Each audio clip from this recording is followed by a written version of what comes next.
গয়না নিয়ে কাজ করতে গেলে আমার মনটা না ভালো হয়ে যায়। মন কোনো কারণে যদি আমার খারাপ থাকে, ইউজুয়ালি আমার মন খারাপ হয় না।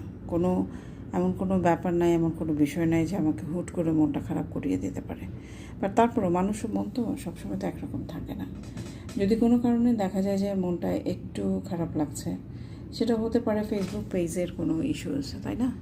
পেজ নিয়ে এত বছর ধরে কাজ করতেছি, বাট তারপরেও যদি দেখি যে না, পেজের মধ্যে ওইভাবে আমরা গ্রো করতে পারছি না, তখন তো খারাপ লাগে। তো এই সমস্ত বিষয়গুলো যখন আমার মন খারাপটা বাড়িয়ে দেয়, তখন আমি কী করি, গয়না নিয়ে ভিডিও করতে বসে যাই। বিশ্বাস করেন, কয়েক সেকেন্ডের মধ্যে আমার মনটা ভালো হয়ে যায়। কারণ আমার গয়নাগুলো সত্যিই খুব খুব মায়াবী, খুব ভালো লাগা কাজ করে, খুব পছন্দের। এগুলো কোয়ালিটি সম্পন্ন প্রোডাক্ট। একটা ব্যাপার আপনাদের বলে, আপনারা প্রচুর আমাকে প্রাইস জিজ্ঞেস করেন, আমার ইনবক্সটা ভরে যায়। আমার পার ডে যে কী পরিমাণ রিপ্লাই করতে হয় সেটা আমি জানি।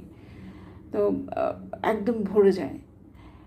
প্রাইস শুনে অনেকে আপনারা থেমে যান, আপনারা আর আগান না বা কথা বলেন না।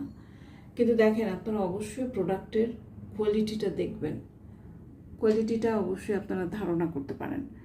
তারপরে আছে যে আমি কিন্তু যেন তেনভাবে প্রোডাক্ট আপনাদেরকে ডেলিভারি দিই না। একটা বক্সের মধ্যে চমৎকার করে বাবল র্যাপ করে তারপরে আমি কিন্তু প্রোডাক্টগুলো ডেলিভারি করি। 2টা জায়গায় আমরা 4টা 5টা করে 6টা করে আমরা কানের যে পুশটা সেটা দিয়ে দিই। কিছু কিছু এক্সক্লুসিভ জুয়েলারি ক্ষেত্রে আমরা কিন্তু এক্সট্রা টার্সেলও দিয়ে দিই। আপনারা যদি আমাদেরকে বলেন তাহলে অবশ্যই আমরা সেটা, আপনাদের যে প্রয়োজনীয়তা বা চাহিদাটা আমরা মিট করেই সেভাবে আমি দিই। যার জন্য যদি প্রাইজিং নিয়ে বলেন যে প্রাইসটা একটু বেশি, তাহলে আমি বলবো যে আমার কস্টিংটা বেশি। আমি যদি মিনিমাম একটা প্রফিট না রেখে পেজ রান করি, তাহলে সেই পেজ আমি কত দূর নিয়ে যেতে পারবো বলেন? একসময় বন্ধ করে দিতে হবে, কারণ বিজনেস কখনো কেউ লস করে বিজনেস করতে পারে না। তো এই জন্য বলবো যে প্রোডাক্ট কোয়ালিটি আগে দেখবেন। কী প্রোডাক্ট নিয়ে আমি কাজ করছি।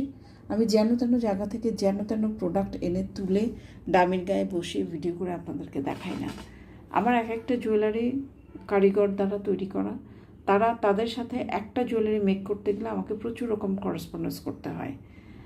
তারা ছবি দেয়, কোন স্টোন ইউজ করবে সেটা জিজ্ঞেস করে।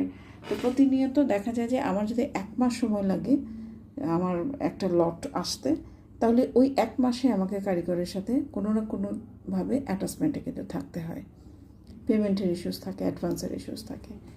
তো এই যে বিষয়গুলো, এগুলোর যাচাই বাছাই